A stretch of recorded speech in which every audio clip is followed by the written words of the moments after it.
देख, uniform half metre rule, half metre मतलब 50 centimetre का स्केल है, can be balanced at the 29 centimetre mark when a mass of 20 gram is hung from one of the end. तो हर question में rough photo बनानी है पहले, ठीक है। Balance at the 29 centimetre mark मतलब ये यहाँ पर, लेट अस अज्यूम, मैं थोड़ा एग्जैजरेट कर देता हूँ, यहाँ ये 29 सेंटीमीटर और ये 21 सेंटीमीटर, ठीक है। ओ, समझ आया नहीं क्या? तो जो वेट करेगा वो यहाँ करेगा 20 ग्राम। कोई डाउट है? ड्रॉ डायग्राम 1 नंबर हो गया। Find the mass of half metre rule, ठीक है। तो 50 सेंटीमीटर का अगर है तो 25 सेंटीमीटर के मार्क पे इसका वेट लगेगा। नहीं समझ में आया? पक्का? ये जो W है, जो वेट है, उसको मैं ऐसे लिख रहा हूँ mg। नहीं समझ में आया? नहीं समझ में आया? पक्का? और ज़्यादा कॉम्प्लिकेशन मत कर। ये जो 20 ग्राम है ये भी तो मास है। अब थोड़ा सा एक कंफ्यूजन तेरे दिमाग में रहेगी। जो W होता है, वेट जो होता है, वो मास इनटू ये वाला जो G है, ये एक्सेलरेशन ड्यू टू ग्रेविटी है। तो मैं इसको ऐसे G करके ऐसे करके लिख देता हूँ। नहीं समझ में आया? ये वाला जो G है ये क्या है? Acceleration due to gravity. और ये वाला जो G है ये ग्राम है। मेरी बात नहीं समझ आ रही? ये वाला जो G है वो ग्राम है। यानी समझ आ रहा है? मैं अपने आप से बात कर रहा हूँ, तो कंफ्यूज मत करना दोनों G को। तो इसलिए मैं यहाँ पर इसको ऐसे लिख देता हूँ, G कैप, ये एक्सेलरेशन ड्यू टू ग्रेविटी। अब ये वाला जो मास है, क्योंकि ये मास है और वेट का फॉर्मूला होता है mass into acceleration due to gravity. अगर ये मास है, ये 20 ग्राम मास है, तो इसको मुझे मल्टीप्लाई करना पड़ेगा किससे? एक्सेलरेशन ड्यू टू ग्रेविटी से, ताकि ये भी वेट बन सके। और ये याद रखना है कि जो वेट है that is equal to the force. नहीं समझ में आया? कंफ्यूज होता जा रहा है क्या? पक्का? तो weight is the force with which earth attracts any body. मेरी बात समझ में आया? यहाँ तक पूरा ज्ञान समझ आ गया? पक्का?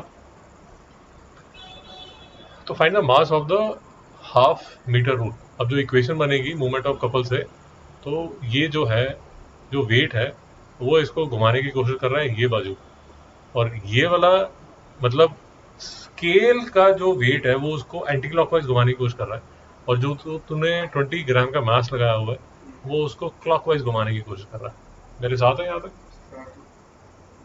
अब जो इक्वेशन बनेगी, इक्वेशन हमारी होती है फोर्स इन, बेसिकली हमारी जो इक्वेशन बनती है उसमें ये बोला जाता है कि the movement of force in the clockwise direction should be equal to the movement of force in the anti clockwise direction. Movement of force का फॉर्मूला होता है force into distance, which will be modified in this case as weight into distance, क्योंकि जो force है वो wait के equal होती है। मुझे लॉजिक समझ आ रहा है ऐसे कि हाँ हो जा रहा है? पक्का? तो अब ध्यान से देख, जो इक्वेशन बनेगी वो इक्वेशन बनेगी कुछ ऐसे, और डाउट है तो प्लीज पूछ। कि ये वाला जो mg है, mg कैप, ये जो एक्सेलरेशन ड्यू टू ग्रेविटी वाला, इनटू ये वाला जो डिस्टेंस है, ये वाला जो डिस्टेंस है, ये 25 सेंटीमीटर का मार्क है, ये 29 सेंटीमीटर का, तो ये 4 सेंटीमीटर हो जाएगा। नहीं समझ में आया?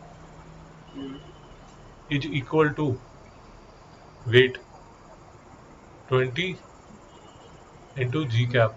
जी कैप क्या है? Acceleration due to gravity. अगर ज्यादा कंफ्यूज हो रहा है मैं वाले जी को निकाल ही देता हूँ। नहीं समझ में आया?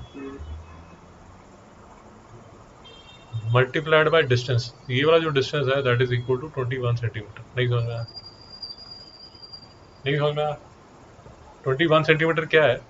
ये देख, ये वाला डिस्टेंस जहां पर कि ये वाला मास लगा हुआ है। नहीं समझ में आया? शांति? अब अगर तू सारा समझ पा रहा है तो ये वाला जी कैप और ये वाला जी कैप कैंसिल हो जाएगा।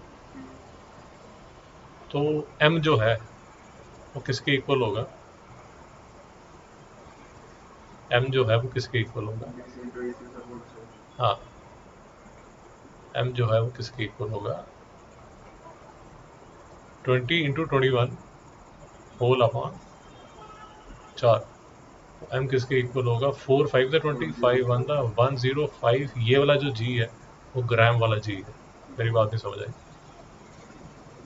मेरी बात नहीं समझ आई? पक्का? तो a पार्ट हो गया, b पार्ट हो गया। In what direction would the balancing point shift if 20 gram is shifted inside from its one end? Question क्या था? क्वेश्चन एक बार फिर से देख लो। ये तेरा पिवट था, ये तेरा 29 सेंटीमीटर था, ये तेरा 21 सेंटीमीटर था। मास तूने लगाया था यहाँ पर 20g। मेरी बात समझ में आ रही?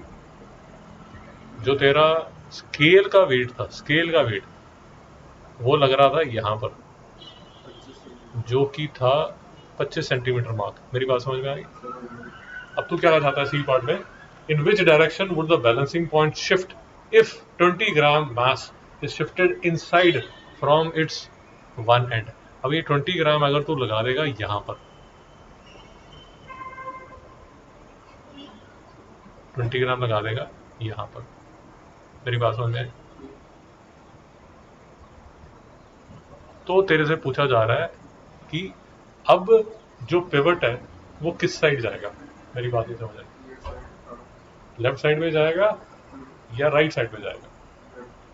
बाबा जी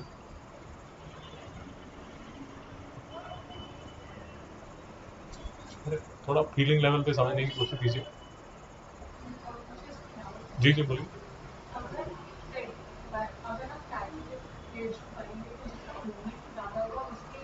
चलिए, जो आप कह रहे हैं वही मान लेते हैं। आप ये कह रहे हैं कि सर आपने इसको शिफ्ट कर दिया, आपका जो अप्रोच है वो लॉजिकल अप्रोच है। आप ये कह रहे हैं कि सर 105 ग्राम तो आपको पता ही है ना कितना, नहीं समझ में आया? अब आप कह रहे हैं कि सर वो जो पिवट है उसको, पिवट को वहीं पर रहने दो एंड लेट अस कैलकुलेट कि किसका मूवमेंट ऑफ फोर्स ज्यादा है। तो आपकी वाली अप्रोच ले लेते हैं। तो ये तो यहीं पर पड़ा हुआ है, ये तो हिलने का नाम नहीं ले रहा। अब ये जो है this is the same as before 105 into 105 into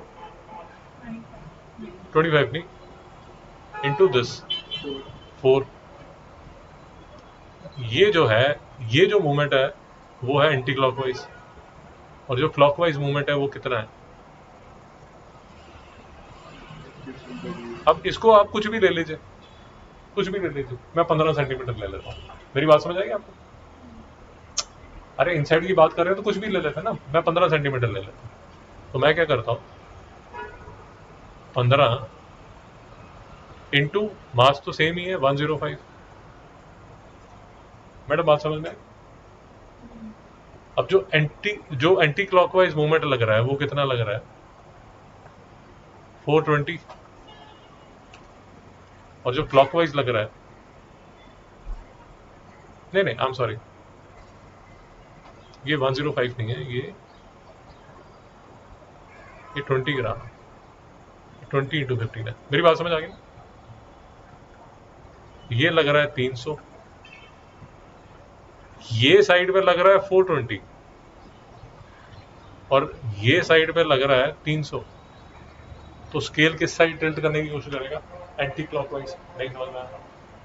madam बात समझ आ रही है?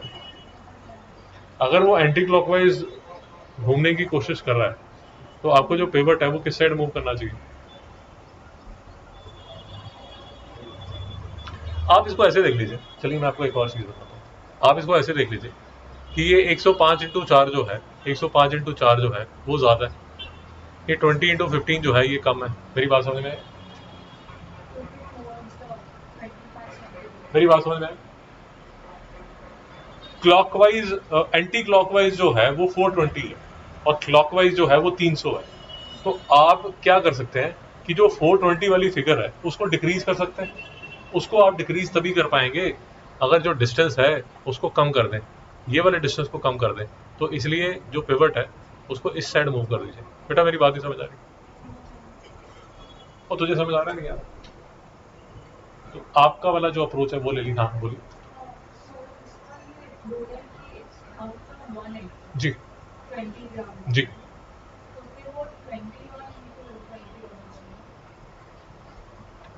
बेटा यहां से लेके यहां तक ये पूरा जो है ये 21 है।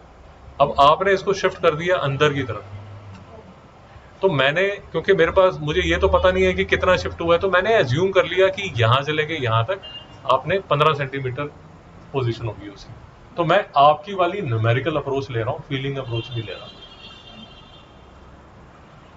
तो force basically in terms of what you are asking, कि मुझे जो anti clockwise movement of force है अगर उसको कम करना है तो मुझे जो पिवट है वो लेफ्ट की तरफ शिफ्ट करना पड़ेगा, क्योंकि अगर मैं लेफ्ट की तरफ शिफ्ट करूंगा तो ये वाली जो फिगर है ये डिक्रीज हो जाएगी, ये वाली जो फिगर है वो इंक्रीज हो जाएगी, तो फिर से बैलेंस आ जाएगा। तुझे कुछ समझ भी आ रहा है ऐसे ही बैठा हुआ?